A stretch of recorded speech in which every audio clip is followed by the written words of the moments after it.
Olá, sejam bem-vindos a mais uma série de ensinos. Estamos disponibilizando aqui no canal da Nação dos Montes. E o nome dessa série que nós vamos iniciar agora chama-se Princípios. E esse primeiro módulo dos princípios nós vamos falar sobre economia do céu, que é esse primeiro tema de hoje, dízimos e, por último, ofertas e primícias, né? Haverão outros temas dentro deste módulo de princípios, dessa série Princípios, mas comigo nós vamos trazer esse ensino de economia do céu, dízimos, ofertas e primícias.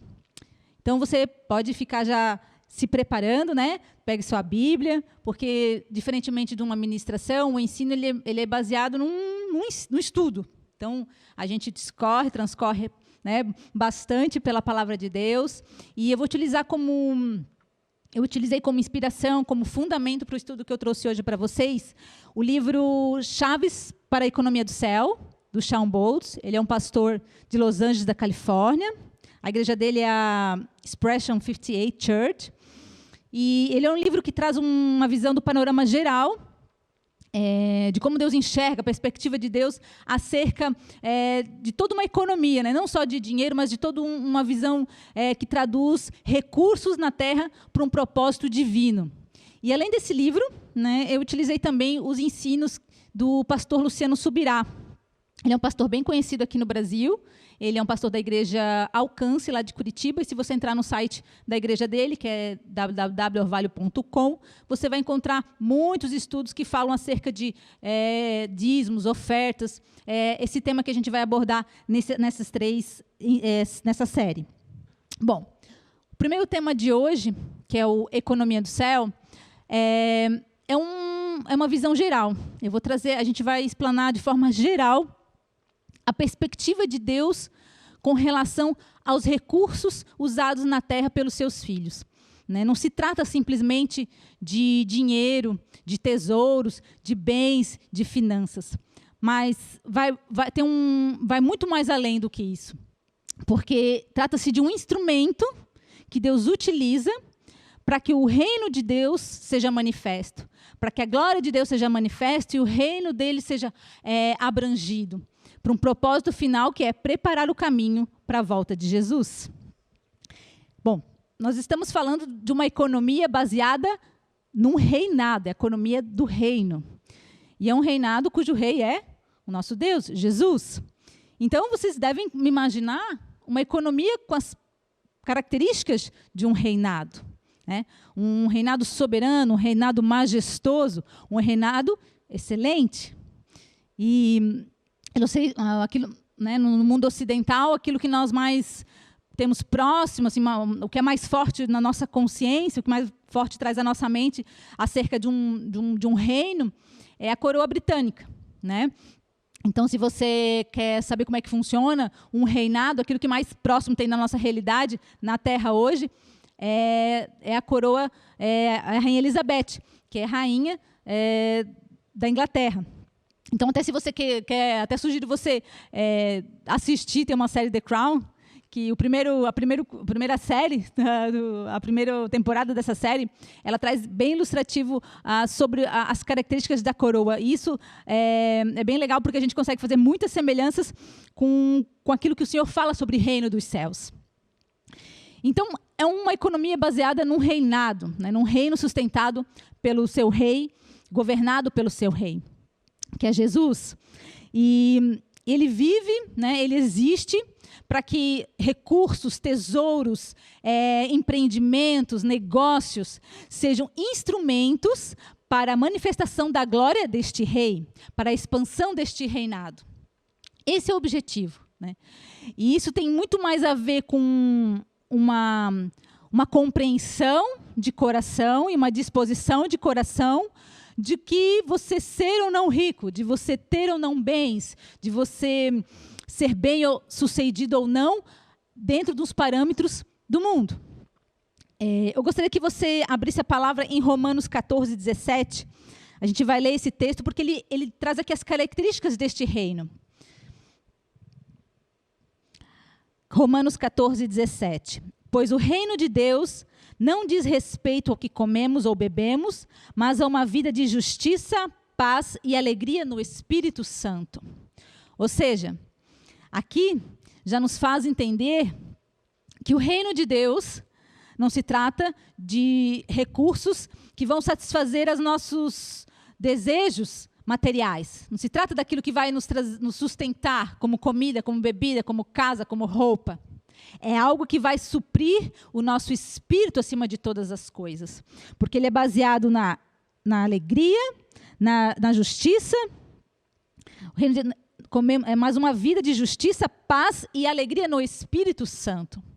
Ou seja, através de uma força capacitadora que o Senhor nos concede, que é o Espírito Santo, né? Nós conseguimos ter paz, alegria e justiça, independentemente daquilo que nós temos, independentemente das nossas condições econômicas, financeiras, sociais. Então, o alcance dos recursos da nossa vida, eles vão muito além do que simplesmente trazer subsistência às nossas vidas. Ele tem um propósito, como eu falei no início. Manifestar a glória de Deus. Manifestar este reino deste Deus, para a preparação do caminho da volta de Jesus. E por isso o Senhor nos chama a ter essa compreensão, a alinharmos o nosso coração a esse entendimento que Jesus tem aos recursos aqui da terra. As ações que o Senhor quer operar aqui na terra através de empreendimentos, negócios e tesouros e recursos também, né? Então, quando nós reconhecemos o propósito de Deus acerca daquilo que o Senhor nos concede como tesouros, como recursos, como ações, nós estamos nos alinhando a um propósito que vai à eternidade, que vai gerar frutos para a eternidade. Quando o teu chamado se alinha à vontade de Deus, tudo o que você fizer será para a honra e glória de Deus. E nisso, Deus tem interesse, que seu nome seja exaltado e o seu reino seja manifesto.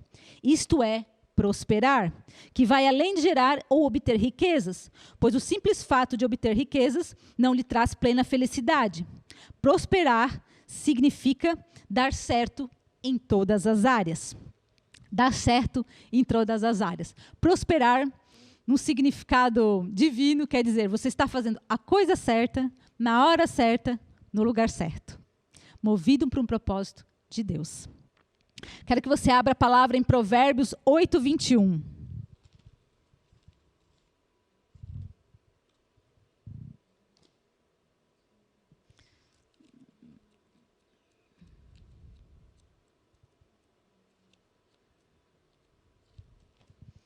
Vamos lá.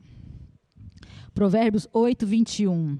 Os que me amam recebem riquezas como herança. Sim, encherei os seus tesouros.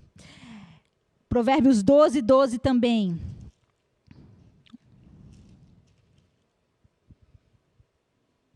Os ladrões invejam o despojo uns dos outros, mas os justos estão bem arraigados e florescem. Ou seja, se você está alinhado ao propósito de Deus, o Senhor vai te suprir nas suas necessidades e, além disso, Ele vai lhe conceder tesouros, recursos e ações que vão fazer com que o reino dele seja manifesto e avance através da sua vida. Isso é o mais importante, porque isso vai te dar a convicção e a plenitude de uma felicidade que é eterna, que vem dos céus. Não uma felicidade que é baseada nos desejos, né, materiais da terra, mas daquilo que nós alcançamos para a eternidade. Quando você começa a prosperar na economia do céu, jamais irá cobiçar a propriedade terrena novamente. Tudo que você fizer, tudo, né, os seus recursos, as finanças, elas terão ação apostólica. Recursos enviados por Deus para fazer a sua vontade. E isso gerará frutos para a eternidade. Se você investe no reino de Deus, entenda que você está fazendo um investimento eterno, com ganhos eternos, ou seja, nunca terá fim. Eu quero que você leia Mateus 6, 19 ao 21. Vamos lá. Mateus.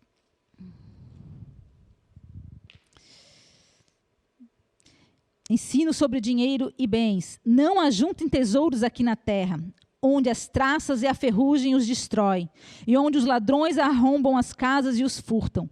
Ajuntem seus tesouros no céu, onde traças e ferrugem não destroem, e onde ladrões não arrombam nem furtam. Onde seu tesouro estiver, ali estará o seu coração. Essa palavra, esse texto de Mateus, ele traz a verdade acerca da intenção daquilo que da intenção do teu coração no que diz respeito aos bens materiais, ao dinheiro, né? Se o teu coração busca cobiça, se o teu coração busca estar acima de outras pessoas em virtude daquilo que você pode ter, ao invés de reconhecer que o melhor de tudo é ser filho de Deus, e usufruir de um reino que é sobrenatural, e que existem bênçãos e tesouros que nos fazem muito melhor, nos trazem muito mais benefícios do que aquilo que naturalmente nos é apresentado, né? Então, é isso que a palavra quer nos falar, que quando a gente fala de economia do céu, não estamos falando simplesmente de ter ou não dinheiro, de ser pobre ou de ser rico, né? De ter uma vida de sucesso nas suas finanças, mas não, fala de uma felicidade plena, que pode sim ter a ver com recursos que o Senhor pode entregar a você, mas tudo isso sempre para um fim, que é a manifestação da glória de Deus, para honrar o próprio Deus, para que o nome do Senhor Jesus seja conhecido e exaltado através da sua vida, e para que o caminho da volta de Jesus seja preparado.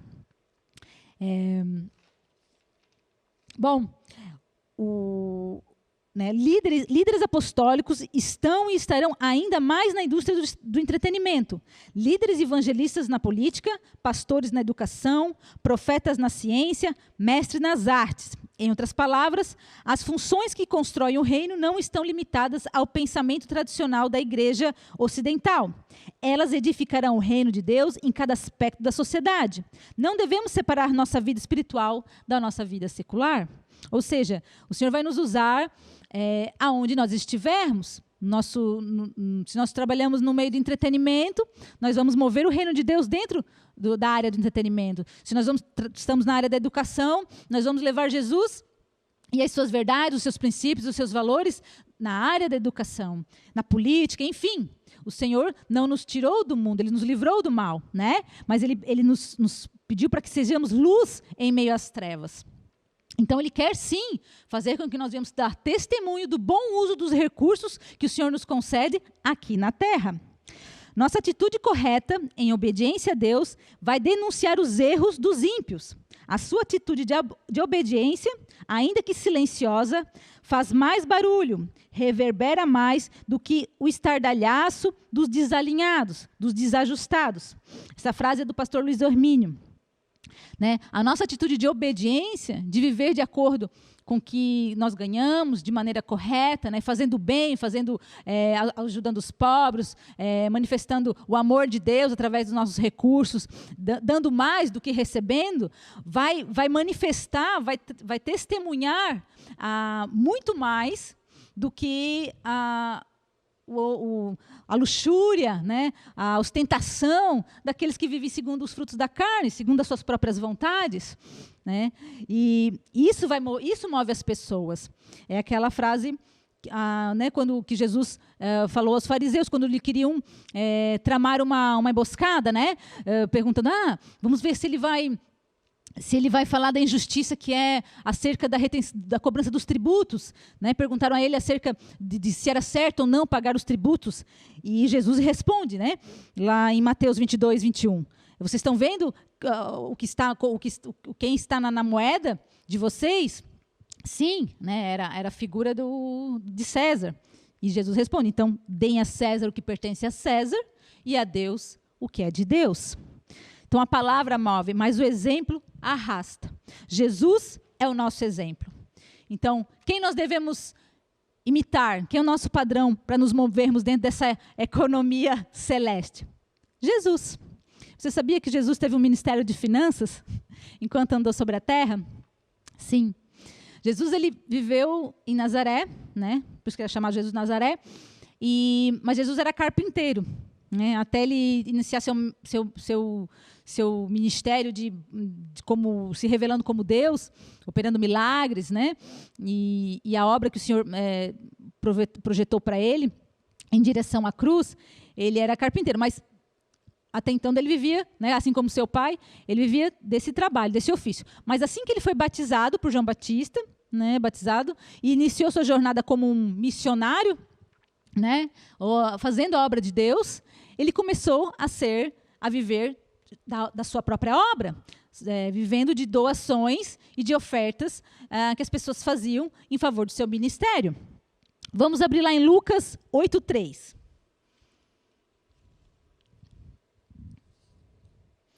Lucas 8:3. Joana, esposa de Cusa, administrador de Herodes, Susana e muitas outras que contribuíam com seus próprios recursos para o sustento de Jesus e de seus discípulos. Nessa parte do evangelho, então, aparece que muitas pessoas, né, algumas pessoas que acompanhavam a caminhada de Jesus e a obra dele junto com seus discípulos, ofertavam, traziam recursos para que Jesus pudesse continuar, né? Muito embora Deus provesse todas as coisas em favor dele e dos seus discípulos, nada faltava, e ainda assim, quando parecia que ia faltar, Deus multiplicava, né? Mas Deus fazia com que houvesse a oferta, né, de recursos para que o ministério de Jesus fosse sustentado. E, além disso,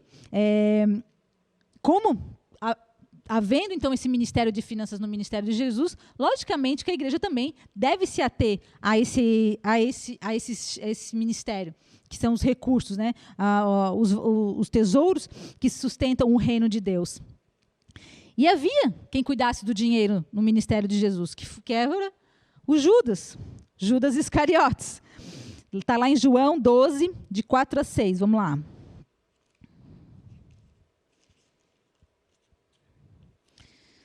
De 4-6. Mas Judas Iscariotes, o discípulo que em breve trairia Jesus, disse: este perfume valia 300 moedas de prata. Deveria ter sido vendido e o dinheiro dado aos pobres. Não que ele se importasse com os pobres, falando de Judas aqui, né?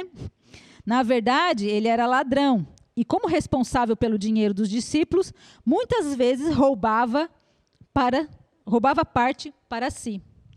E que engraçado, né? Puxa, no Ministério de Finanças de Jesus, quem cuidava justamente dessa parte, né, o seu diretor financeiro, o seu tesoureiro, era um ladrão. Por quê? Que coisa curiosa. Justamente um ladrão o Senhor colocou para cuidar das finanças do seu ministério. Foi chamado de diabo, mas ainda assim era o tesoureiro, né? No ministério de Jesus, em João 6,70, você pode olhar também lá, o próprio Jesus o chama de diabo, né? E o que torna ainda o chamado de tesoureiro de Judas mais intrigante. Vamos lá, João 6,70. Aqui. Então Jesus disse: eu escolhi vocês 12, mas um de vocês é o diabo. E ele se referia a Judas, filho de Simão Iscariotes, um dos 12 que mais tarde o trairia. Por que Jesus fez isso? Colocou um ladrão para cuidar do dinheiro? Porque o último lugar em que seu coração estaria seria justamente no dinheiro. A última coisa que o Senhor se importava era com o valor do dinheiro. Com Judas e a bolsa do dinheiro, Jesus estava mostrando onde não colocar nossa confiança: no dinheiro. Jesus confiou que seu Pai forneceria tudo o que precisava para cumprir o seu chamado de tal maneira que não tinha medo de uma escassez de dinheiro. ele dormia em paz, mesmo sabendo que Judas estava o roubando. Por outro lado, Judas, por outro lado, foi a expressão da verdade contida em 1 Timóteo 6:10, que fala: pois o amor ao dinheiro é a raiz de todo o mal, e alguns, por tanto desejarem o dinheiro, desviaram-se da fé e afligiram a si mesmos com muito sofrimento. A palavra aqui mostra que amar ao dinheiro só vai trazer sofrimento a si mesmo. Se você depositar sua confiança nos bens materiais dessa terra, você está perdido, porque o dinheiro se perde, o dinheiro se corrói, ele te trai, né? Ele não é eterno. Só o Senhor Jesus tem poder para te trazer algo eterno, não os bens materiais. Então, teu coração ele deve buscar as coisas do céu, não as coisas terrenas, né? Muito embora Judas fosse um discípulo, né, e nenhum dos 12, até o dia em que Judas traiu Jesus e todos, né, ficaram sabendo disso, mas até então Judas era um dos discípulos comum, como todos os outros, fazia sua obra, tinha as suas atividades, as suas ocupações, e nenhum dos outros discípulos sequer suspeitou que ele faria isso, né? Tanto que Pedro chegou a dizer para João, né, quando estavam reunidos à mesa, Pedro pede para João, pergunta para Jesus qual dos 12 que vai o trair. E Jesus responde a João que aquele que ele desse o pedaço de pão molhado seria aquele que traísse. E daí quando Jesus entrega o pedaço de pão, né, ninguém se percebe, ninguém consegue entender, né, que ele estava se referindo a Judas como aquele que o trairia, mas simplesmente pensaram, certo é porque ele cuida do dinheiro, vai ajudar os pobres, ou vai separar algum dinheiro para os necessitados. Então, nenhum deles estava suspeitando de Judas. Só o Senhor sabia aquilo que Judas tinha no seu coração, no íntimo da sua alma. Jesus não tem a intenção de que sigamos seu exemplo, nomeando ladrões como tesoureiros. Somente Deus é sábio o suficiente para fazer isso. Mas Ele tem a intenção de que possamos seguir o seu exemplo em buscar primeiro o reino, acreditando que tudo o que precisamos será dado a nós, como está escrito em Mateus 6:33. Vamos lá, em Mateus 6:33.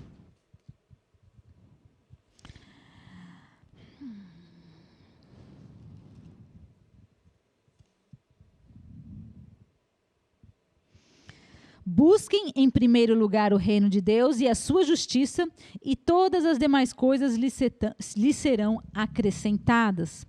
Para complementar ainda esse verso de Mateus, tem também Lucas 12:32. Não tenham medo, pequeno rebanho, pois o seu Pai tem grande alegria em lhes dar o reino. Né?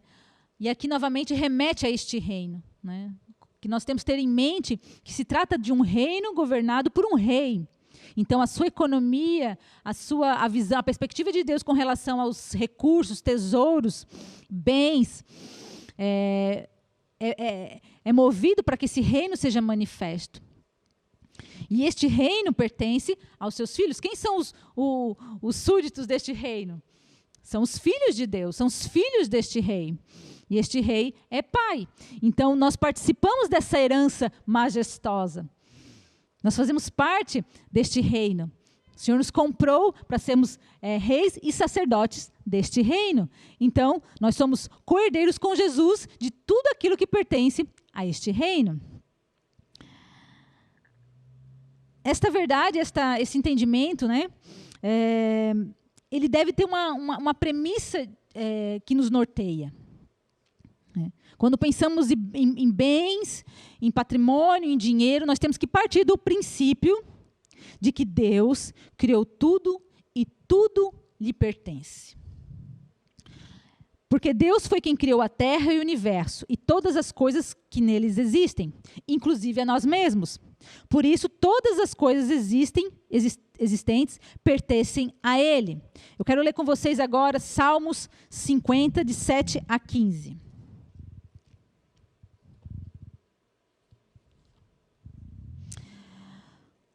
Ó meu povo, ouça o que direi. Estas são as minhas acusações contra você, ó Israel. Eu sou Deus, o seu Deus. Não o reprovo por seus sacrifícios, nem pelos holocaustos que sempre oferecem. Não preciso, contudo, dos novilhos de seus estábulos, nem dos bodes de seus currais, pois são meus todos os animais dos bosques, e sou dono do gado nos milhares de colinas. Conheço cada pássaro dos montes, e todos os animais dos campos me pertencem. Se eu tivesse fome, não lhes diria, pois meu é o mundo inteiro e tudo o que nele há. Acaso como carne de touros ou bebo sangue de bodes? Ofereçam a Deus seu sacrifício de gratidão e cumpram os votos que fizerem ao Altíssimo. Então, clamem a mim em tempos de aflição, e eu os livrarei, e vocês me darão glória. O texto de Salmo 50, de 7 a 15, Deus está aqui falando, né? Ei, ainda que vocês me entreguem ofertas de sacrifícios, eu lhe digo, aquilo que vocês me entregam de nada me serve. Eu sou dono de todas as coisas, dos animais, das árvores, dos rios, de tudo, inclusive do próprio homem. O que me interessa é a sua adoração. O que me interessa é a atitude que sai do teu coração. Afinal de contas, eu o criei todas as coisas para me adorar. Então, esta é a grande premissa que deve partir, que nós devemos partir o nosso entendimento quando estamos falando da economia do céu. Tudo, absolutamente tudo, pertence a Deus. Inclusive nós mesmos. O homem materialista acredita que o próprio esforço produziu suas riquezas, mas as nossas mãos não são capazes de produzir nada sem a graça divina. Deus é que faz todas as coisas, é por sua permissão. Deuteronômio 8:17. Vamos lá em Deuteronômio 8:17. Fez tudo isso para que vocês jamais viessem a pensar: conquistei toda esta riqueza com minhas próprias forças e capacidade. Lembrem-se do Senhor seu Deus. É Ele que lhes dá força para serem bem-sucedidos, a fim de confirmar a aliança solene que fez com seus antepassados, como hoje se vê.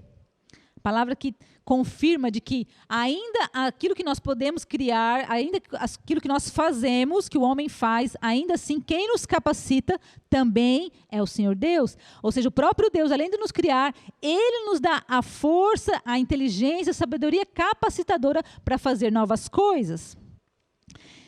O texto também de Zacarias 6:4.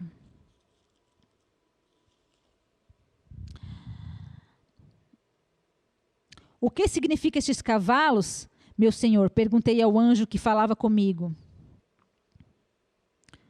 Zacarias 6:4.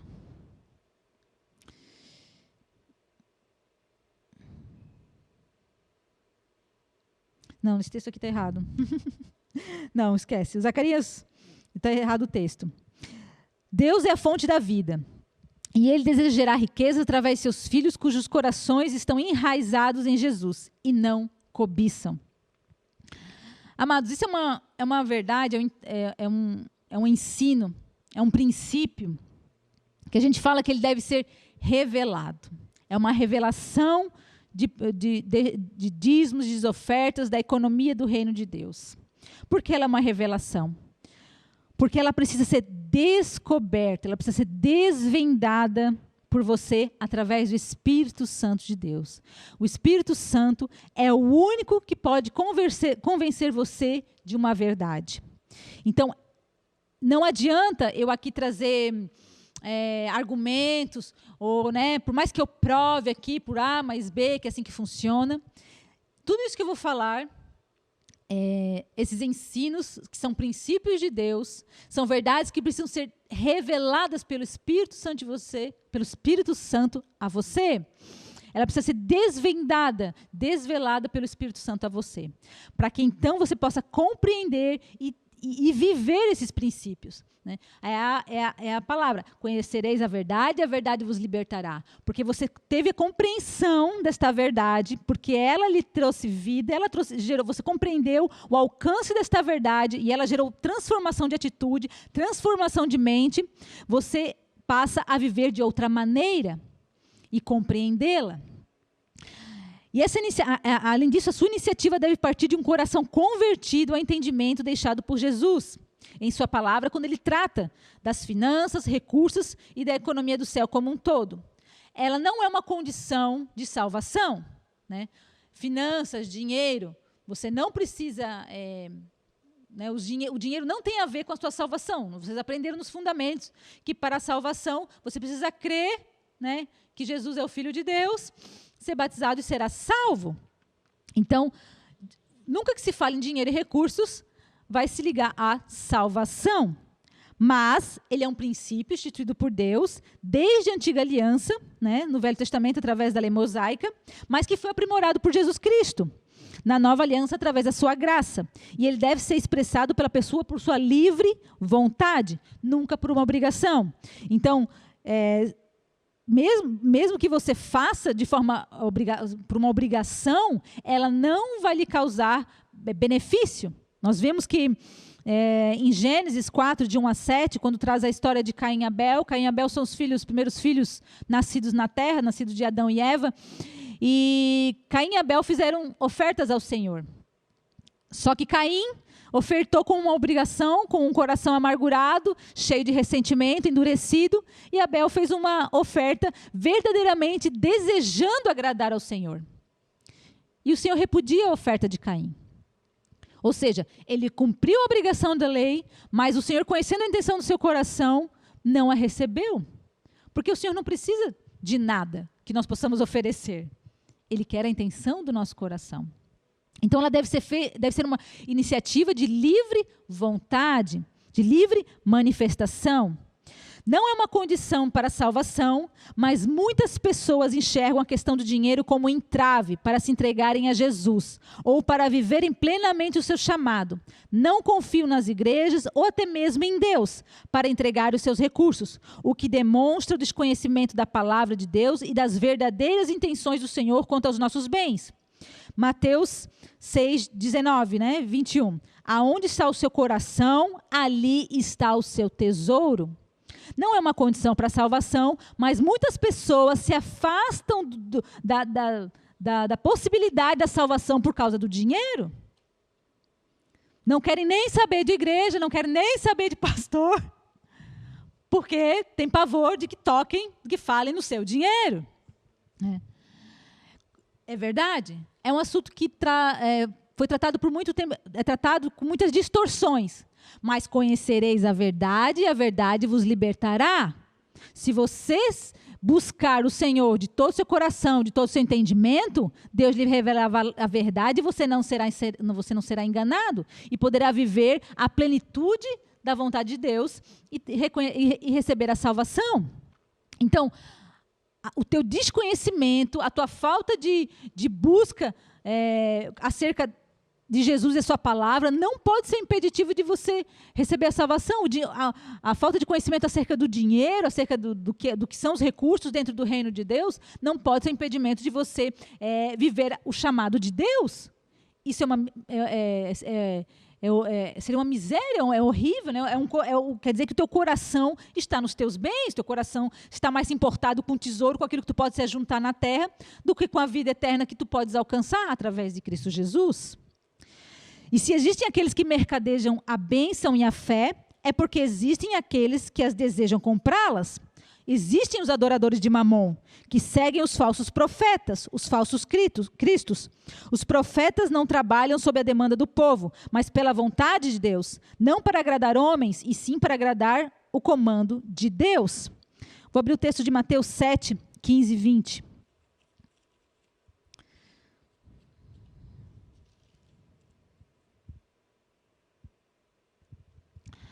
Tomem cuidado com falsos profetas, que vêm disfarçados de ovelhas, mas que, na verdade, são lobos esfomeados.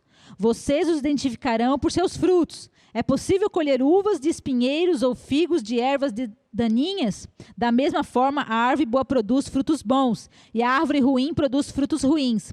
A árvore boa não pode produzir frutos ruins, e a árvore ruim não pode produzir frutos bons. Toda árvore que não produz bons frutos é cortada e lançada ao fogo. Portanto, é possível identificar a pessoa por seus frutos. O que isso quer dizer?